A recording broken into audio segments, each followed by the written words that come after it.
other people have talked, hell, EW did a cover story on it when the show was coming back this season, but this season is really, really about like the female characters rising to power. And it's kind of happening left and right and some of it's like direct as far as like literally I am now, in charge. And some of it's just something like Sansa, who will remain to be seen what happens with now they have Winterfell back, but she's certainly pulling strings and sort of taking control in a way we've never seen before. I love that. I remember seeing those headlines with EW and their covers, and I was like, okay, yeah.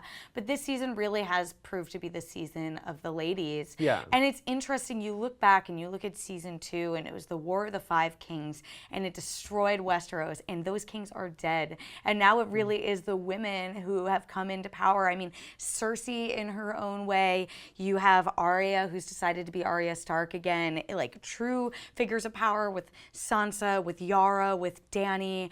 It's really incredible. Even like Lady Olenna. We'll see what's up Marjorie's sleeve, but these women are so powerful, and it's just so exciting to see the series really just, I don't know, give them a platform and show their strength. I think it just kind of continues on what we were talking about the idea that we're seeing, like the idea that things have to change in Westeros, and that's sort of a literal way to do it is that these people in power who have almost all been men in power have all sort of screwed things up and had a lot of sort of ultimately pointless battles because either no one won or one army wiped out the other army, but then those guys got wiped out by someone else later.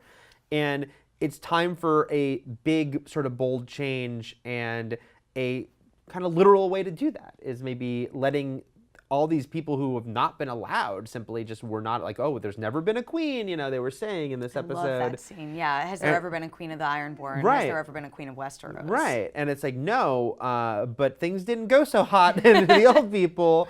And a lot of people were very unhappy. And so it's time for a change. And I don't feel in any way like, oh, this is so like overdone or whatever. I just think it's kind of thrilling because it's some of it's not only the female characters that are sort of rising up, and there's people like Jon Snow who was like pushed aside as a bastard, and even Theon, and who was so hateable for a long time, and we're seeing them transform too. But I think the female characters are just a great tangible way to show that the old ways didn't work or are just outdated. Even Brienne. Even Brienne, who everyone scoffed at as like a female knight, and now we're seeing that. And the show got a lot of heat, and I think rightfully at a certain point for.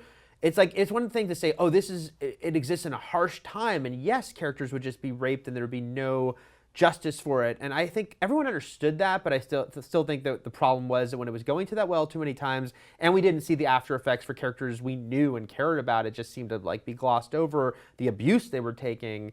And so this season might have gone pretty dramatically heavy on making up for that. We've talked about that. There's been some times where they're kind of like talking to the audience a little bit, but I think it works. It's just exciting. Power to the ladies. Power to the ladies for Westeros.